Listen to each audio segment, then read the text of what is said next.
రాజకీయాల్లోకి విద్యావంతులు రావాలి. ఇది ఎప్పటినుంచో చెబుతున్న మాట. ఎందుకు రావాలి? ఎందుకు రావాలి అని అంటే కొంతమంది దగ్గర సమాధానం ఉండొచ్చు, కొంతమంది దగ్గర సమాధానం లేకపోవచ్చు.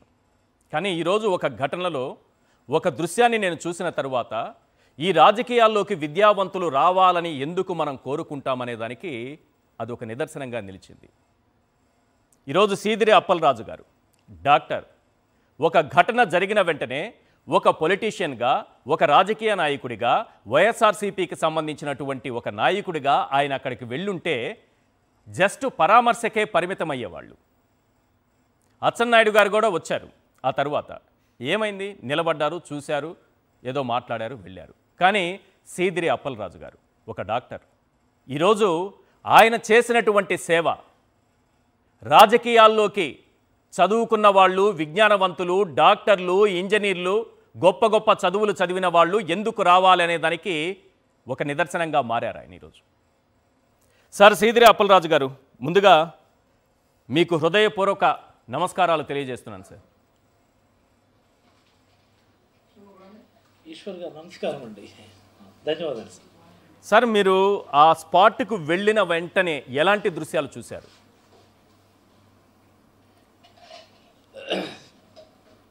ముందుగా సాక్షి వ్యూయర్స్ అందరికీ శుభ సాయంత్రం.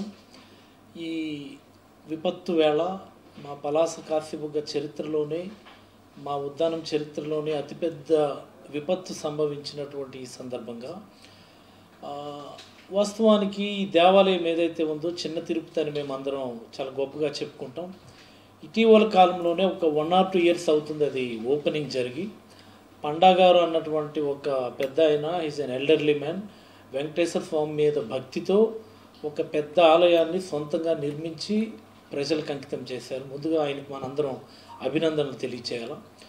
మరి ఆయన గుడి ఓపెనింగ్ చేసిన తర్వాత పెద్ద ఎత్తున భక్తులు రావటం, ప్రతి శనివారం 10,000 నుంచి 15,000 మంది భక్తులు రావటం, అది ఒక రెగ్యులర్ ప్రాసెస్లా మారినటువంటి సందర్భంలో సాధారణ రోజుల్లో కూడా 10,000 మంది భక్తులు ఉంటారా సార్? కొన్ని వేల మంది రోజుల్లో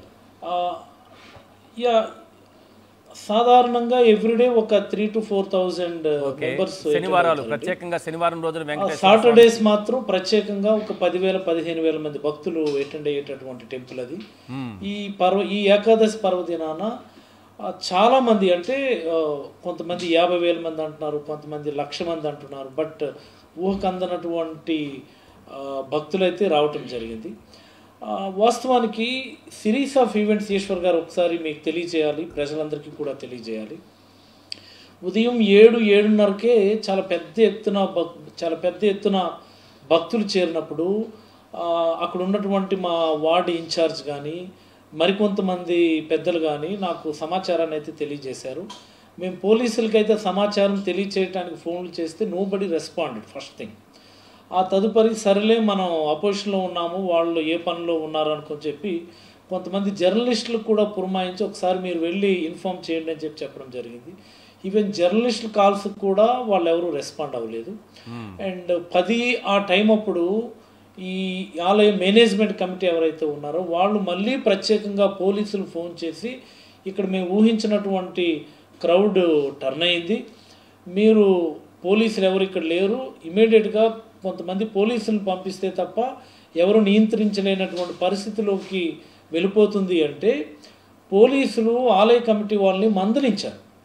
మీరు ఈ టైం అప్పుడు ఫోన్ చేసి అర్జెంటుగా రమ్మంటే మేము ఎక్కడికి వచ్చేస్తాం, మేము ఆల్రెడీ వేరు ప్రోగ్రాంలో ఉన్నాం, ఎమ్మెల్యేతో మేము ఉన్నాము, లేకపోతే ఇంకోటి అని చెప్పి తిరిగి మందలించినటువంటి సందర్భం చాలా బాధాకరం ఇది. అండ్ అప్పటికి నాకు అనుమానం వచ్చి నేను అడిగాను నిర్వాహకులకు, మీరు ముందస్తుగా అనుమతి కోసం లేకపోతే ఏకాదశి సంబంధించినటువంటి ఏర్పాట్ల కోసం పోలీసులకు ఇంటిమేట్ చేశారంటే మేము ముందస్తుగా పర్మిషన్ మేము పెట్టామండి అని చెప్పి కూడా వాళ్ళు చెప్పారు. ముందస్తు పర్మిషన్ పెట్టారు. పెద్ద ఎత్తున భక్తులు వచ్చినప్పుడు కూడా ప్రత్యేకంగా మరొకమారు పోలీసులు విన్నవించినప్పటికీ నోబడీ రెస్పాండెడ్. నాకు మెసేజ్ తెలిసినటువంటి మరుక్షణం, అంటే మాకు కూతవేట దూరంలో ఉంది ఆ గుడి, అక్కడ సర్వీస్ చేస్తున్నటువంటి వాళ్ళు, అంటే సేవ చేస్తున్నటువంటి వ్యక్తుల్లో కూడా మా కుర్రవాళ్ళే చాలామంది ఉన్నారు. జరిగిన మరుక్షణం ఇలాగ జరిగింది అంటే వెంటనే విదిన్ 2 to 5 minutes నేను అక్కడికైతే చేరటం జరిగింది. చేరేసరికి ప్రజలందరూ కూడా విపరీతమైన హాహాకారాలు చేస్తూ చల్లా చెదురుగా పరుగులు పెడతా ఉన్నారు. మేము వెళ్ళిన తర్వాత అంబులెన్స్ రీచ్ అయింది. కొన్ని డెడ్ బాడీస్ అక్కడ చల్లా చెదురుగా పడి ఉంటే మా కుర్రవాళ్ళందరూ వాటన్నిటిని తీసి ఒక ప్లేస్లో పెట్టడం జరిగింది. ఈలోపు బీయింగ్ ఏ డాక్టర్ నాకు ఎమర్జెన్సీస్ మీద బాగా అనుభవం ఉంది. బేసికల్లీ ఐఎమ్ ఏ ఫిజిషియన్, నేను క్వాలిఫైడ్ ఫిజిషియన్, ఎండి జనరల్ మెడిసిన్ చదివినటువంటి వ్యక్తిని. ఎమర్జెన్సీస్లో నాకు చాలా అనుభవం ఉంది. నేను ఎండి చదువుకున్న టైం అప్పటి నుంచి కూడా. So my first job survive అయ్యేటటువంటి వాళ్ళు ఎవరు అన్నటువంటి దాన్ని ఐడెంటిఫై చేయడం. దీన్ని ట్రయేజ్ అంటుంది. సో సిక్ అందరినీ, ఆ డిసీజ్డ్ అందరినీ కూడా తీసుకొచ్చి అక్కడ వేసిన తర్వాత ఇమీడియట్లీ అందరికీ పల్స్ చక్క చెక్ చేయడం జరిగింది. అందులో ఒక ఇద్దరికి ఫీబుల్ పల్స్ ఐడెంటిఫై చేసాం. వాళ్ళిద్దరిని ఇమీడియట్గా అంబులెన్స్ ఎక్కించి అంబులెన్స్లోనే బేసిక్ లైఫ్ సపోర్ట్ అంటే సిపిఆర్ చేసి ఆక్సిజన్ పెట్టి బేసిక్ లైఫ్ సపోర్ట్ చేసాం. ఫార్చునేట్లీ, అంటే ఇది అన్ని సందర్భాల్లో జరగదు కానీ ఫార్చునేట్లీ ఎఫర్ట్స్ వల్లనో ఇంకో దాని వల్లనో కానీ వాళ్ళిద్దరికీ కూడా రెస్పిరేషన్స్ అనేవి రెస్టోర్ అవటం అనేది చాలా ఒక రకంగా నాకు సంతోషం కలిగించినటువంటి అంశం. హాస్పిటల్ పంపించాం, ట్రీట్మెంట్ చేసి హయ్యర్ సెంటర్కి రెఫర్ చేశారు. రైట్ నౌ వాళ్ళిద్దరు కూడా వెంటిలేటర్ మీద ఉన్నారు. ఒక ఆవిడ స్టేబుల్గానే ఉంది వెంటిలేటర్ మీద, ఇంకొక ఆవిడ కొంత క్రిటికల్గా ఉంది అన్నటువంటి సమాచారం ఉంది. మిగతా వాళ్ళ సంగతి చూసుకుంటే 9 మంది చనిపోయారు. 9 మందిలో ఒక చిన్న పిల్లవాడు ఉన్నాడు, అయ్యప్ప మాల వేసుకున్నటువంటి చిన్న పిల్లవాడు. మిగతా వాళ్ళంతా కూడా మహిళలే. చాలా దుఃఖంతో కూడినటువంటి సందర్భం, చాలా విషాదకరమైనటువంటి సందర్భం నాకు. చాలామంది ఉదయం నుంచి ఈశ్వర్ గారు మీరు అడిగినట్టే మీరు డాక్టర్గా వెంటనే రెస్పాండ్ చేస్తారంటే అసలు అలాంటి చర్చ జరగడం నాకు ఇష్టం లేదు. ఎందుచేతంటే నేను క్వాలిఫైడ్ డాక్టర్ని, ప్రాక్టీస్ చేసినటువంటి డాక్టర్ని, వేల మంది లక్షల మంది పేషెంట్స్ని చూసినటువంటి వాడిని, ఎమర్జెన్సీస్ కొన్ని వేల ఎమర్జెన్సీ చూసినటువంటి వాడిని. ఎమర్జెన్సీ చూస్తే ఇంపల్సివ్గా నేను డాక్టర్గానే నేను ప్రవర్తిస్తాను. నేను మంత్రిగా ఉన్నప్పుడు కూడా, లేకపోతే ఎమ్మెల్యేగా ఉన్నప్పుడు కూడా, మంత్రిగా ఉన్నప్పుడు కూడా నేను ఏదైనా హాస్పిటల్కి వెళ్ళి ఎమర్జెన్సీ చూస్తే వెంటనే స్టెథోస్కోప్ మెడలో వేసుకొని నా పని నేను చేస్తానంటే అంత ఇంపల్సివ్గా ఉంటాను నేను. అది నేను రాజకీయాల్లో ఉన్నాను కాబట్టి మీరు ఇదేదో పెద్ద దీన్ని మీరు చేశారు అన్నటువంటి దాని మీద చర్చ జరగడం నాకు ఇష్టం లేదు. బికాజ్ దట్స్ మై ప్రొఫెషన్, అది నా బాధ్యత, నా యొక్క వృత్తి, అది నా జీవనాధారం. ఈశ్వర్ గారు, ఎస్, 2 ప్రాణాలను నిలబెట్టడం అనేది నిజంగా చాలా గొప్ప విషయం. డాక్టర్గానే, మీరు ఒక డాక్టర్గానే నేను చూస్తున్నాను. 2 ప్రాణాలు నిలబెట్టి రాష్ట్ర ప్రజలందరి తరపున మీకు ధన్యవాదాలు తెలుపుతున్నాను సార్. ఒక ప్రశ్నకు సమాధానం చెప్పండి. మాకు సంబంధం లేదు, మా డిపార్ట్మెంట్కు సమాచారం లేదు, సంబంధం లేదు అని అధికారులు, పోలీసు యంత్రాంగం, మిగతా శాఖలు తప్పించుకునే ప్రయత్నం చేస్తున్నాయి. కరెక్టేనా ఈ మాట? మాకు సమాచారం లేదు, మాకు సంబంధం లేదన్న మాట కరెక్టేనా? ఎస్, ఇది మీరు చెప్పినటువంటి మాట అయితే వాస్తవం అండి. మేము అక్కడ ఉండి ఇమీడియట్ రిలీఫ్ యాక్టివిటీస్ అయితే మేమే చేసాం. బాడీ షిఫ్ట్ చేయడం కానీ, అంబులెన్స్ రప్పించడం అన్నింటినీ చేసాము. ఆ తర్వాత హాస్పిటల్కి వెళ్ళాము. హాస్పిటల్కి వెళ్ళిన తర్వాత రాష్ట్ర ప్రభుత్వం తరఫున దేవాదాయ శాఖ మంత్రి, ముఖ్యమంత్రి గారి ప్రోద్బలంతోనే మాట్లాడతారు. ఏం మాట్లాడాలి, ఎలా మాట్లాడాలి అన్నటువంటిది ప్రభుత్వ నిర్ణయాన్ని ఆ కన్సర్న్డ్ మంత్రి డెలివర్ చేస్తారు. ఆనం రామనారాయణ రెడ్డి గారు మాట్లాడుతూ అది ఒక ప్రైవేట్ టెంపుల్, ప్రైవేట్ వ్యక్తులు రన్ చేస్తున్నటువంటి టెంపుల్ కాబట్టి అక్కడ దుర్ఘటన జరిగినటువంటి సందర్భంలో అక్కడ భక్తులకు సంబంధించినటువంటి ఎలాంటి సమాచారం లేదు, మాది బాధ్యత కాదన్నట్టు మాట్లాడడం అన్నటువంటి. నేను హాస్పిటల్లో ఉండగానే నేను ఆ వార్త చూసి ఐ వాజ్ అస్టానిష్డ్. నిజంగా మేము అంతవరకు కనీసం రాజకీయాలు మాట్లాడడానికి మేము ప్రయత్నం చేయలేం.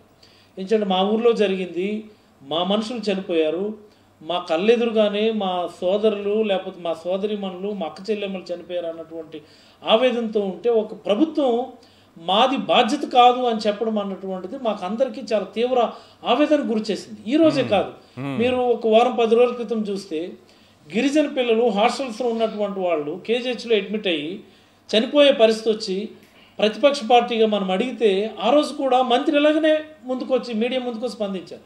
హాస్టల్లో పిల్లలకు జ్వరం వస్తే నాదే బాధ్యత, నాకేంటి సంబంధం, నాకు కూడా నాకే జ్వరం జ్వరం వస్తుంది వచ్చింది, మరి దానికి ఎవరు బాధ్యత అనుకుని చెప్పి వాళ్ళు మాట్లాడుతూ ఉన్నారు. అంటే ఈ ప్రభుత్వం యొక్క పనితీరు ఎలా ఉందనే దాన్ని గమనించమని ప్రజలందరూ నేను కోరుతా ఉన్నాను. ప్రభుత్వం అనేది ఇలాంటి దుర్ఘటన సంబంధించినప్పుడు, ఒక విపత్తు సంబంధించినప్పుడు పాజిటివ్గా జరిగితే విపరీతమైనటువంటి ప్రచారం చేసుకుంటారు. మేమే మార్చాము, మేమే ఆపాము, మేమే దాన్ని టర్న్ చేసాము, మేము కంప్యూటర్ ముందు కూర్చొని బటన్ నొక్కి దాన్ని వెనక్కి పంపించామని ఎలివేషన్స్ చెప్పుకునేటటువంటి వీళ్ళు తప్పిదం జరిగినప్పుడు ఈ తప్పిదంకి మాకు సంబంధం లేదు, ఈ తప్పిదానికి ప్రభుత్వానికి ఏంటి సంబంధం అని చెప్పి చేతులు దురుపుకునేటటువంటి కార్యక్రమం అన్నటువంటిది చాలా అసంబద్ధమైనటువంటి వ్యాఖ్యలు నేనైతే భావిస్తాను. బట్ వన్ థింగ్ ఈశ్వర్ గారు, ఒక్క విషయంలో నేను నేను సంభాలించుకున్నాను. ఏంటంటే అప్పుడెప్పుడో గోదావరి పుష్కరాల్లోనూ కృష్ణా పుష్కరాల్లోనూ చనిపోయినప్పుడు చంద్రబాబు గారిని మీలాంటి జర్నలిస్టులు దీనిపైన మీరేమంటారని అడిగితే కుంభమేళాలో చనిపోవట్లేదా, లేకపోతే ఇంకెక్కడో చనిపోవడం లేదా, మరి మన దగ్గర పుష్కరాల్లో చనిపోతే తప్పేంటి అన్నట్టు ఆయన మాట్లాడాడు. పోనీ అట్లీస్ట్ ఈరోజు అలా మాట్లాడలా. తిరుపతిలో చనిపోయారు కదా, సింహాచలంలో చనిపోయారు కదా, పలాసలో కాశీబుగ్లో చనిపోతే పెద్ద తప్పేంటి అన్నట్టు ఆయన మాట్లాడుకోవడం కొంత మాకు సంతృప్తి చెప్పారు. బట్ ఏమిటిది, ప్రభుత్వం బాధ్యత వహించకుండా, బాధ్యత తీసుకోకుండా మాకు సంబంధం లేదని మాట్లాడడం. మోస్ట్ ఇంపార్టెంట్ విషయం ఇప్పుడు చెప్తున్నాను ఈశ్వర్ గారు, ఆ ఆలయ ధర్మకర్త ఎవరైతే ఉన్నారు ఆయన more than 90 years old elderly man, 90 సంవత్సరాల పైబడినటువంటి ఓల్డ్ మ్యాన్. ఆయన అంటే మా ఊర్లో కానీ మా ప్రాంతంలో కానీ చాలా గౌరవం ఉంది. అలాంటి వ్యక్తిని దుర్ఘటన జరిగిన వెంటనే పోలీసులు తీసుకొని వెళ్ళి పోలీస్ స్టేషన్లో ఆయన్ని ఇప్పటి వరకు కూడా పోలీస్ స్టేషన్లో పెట్టి ఆయన మీద కేసు పెట్టున్నారు. ఆలయ ధర్మకర్త మీద బాధ్యత తీసుకోలేదు ప్రభుత్వం. ముందస్తు ఏర్పాట్లకు సంబంధించినటువంటి ఏర్పాట్లు చేయనిది ప్రభుత్వం. పోలీసులకు సమాచారం ఇచ్చినా కానీ పట్టించుకోనటువంటిది ప్రభుత్వం. ఇవేవి ప్రభుత్వం చేసుకోకుండా, ప్రభుత్వం రెస్పాండ్ అవ్వకుండా ఆలయ ధర్మకర్త, అది కూడా 90 సంవత్సరాల పైబడినటువంటి వ్యక్తిని పోలీస్ స్టేషన్ తీసుకెళ్లి ఇప్పటి వరకు కూడా స్టేషన్లో ఉంచి ఆయన మీద ఎఫ్ఐఆర్ వేస్తున్నారు. 1. 2, వాళ్ళ అబ్బాయి డాక్టర్ రాజ్ కుమార్ గారని, doctor Raj Kumar is a surgeon. ఆయన MS general surgery all India Institute of Medical సైన్సెస్లో చదివి వచ్చి, అంత ప్రెస్టీజియస్ ఇన్స్టిట్యూట్లో చదివి వచ్చి, ఇలాంటి చిన్న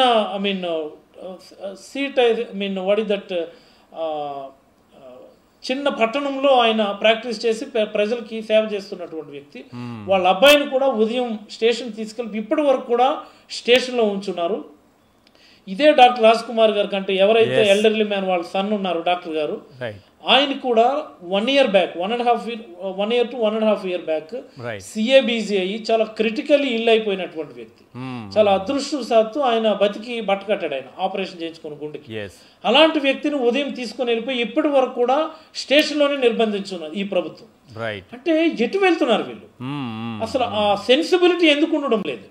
90 సంవత్సరాల పైబడిన వ్యక్తిని నిర్బంధించారు. వాళ్ళ అబ్బాయి ఈజ్ ఏ డాక్టర్, ఆయన హాస్పిటల్లో ఉంటేనే ప్రజలకు మంచి జరుగుతుంది, పేషెంట్కి మంచి జరుగుతుంది. అలాంటి ఆయన తీసుకెళ్ళి ఆయనకి అసలు సంబంధమే లేదు, కేవలం ఆయన కూడా ట్రస్ట్లో ఒక మెంబర్గా ఉన్నారు కాబట్టి ఆయన కూడా తీసుకొని వెళ్ళిపోయినారు. ఆయన CABC అయ్యి he's a patient himself, doctor అయినప్పటికీ కూడా ఆయన కూడా నిర్బంధించినారు. అంటే చూడండి, ప్రజల కోసం గుడి కట్టినందుకు వీళ్ళు కేసులు పడుతున్నారు, వీళ్ళు ప్రభుత్వం చేతిలో నిర్బంధానికి గురవుతా ఉన్నారు.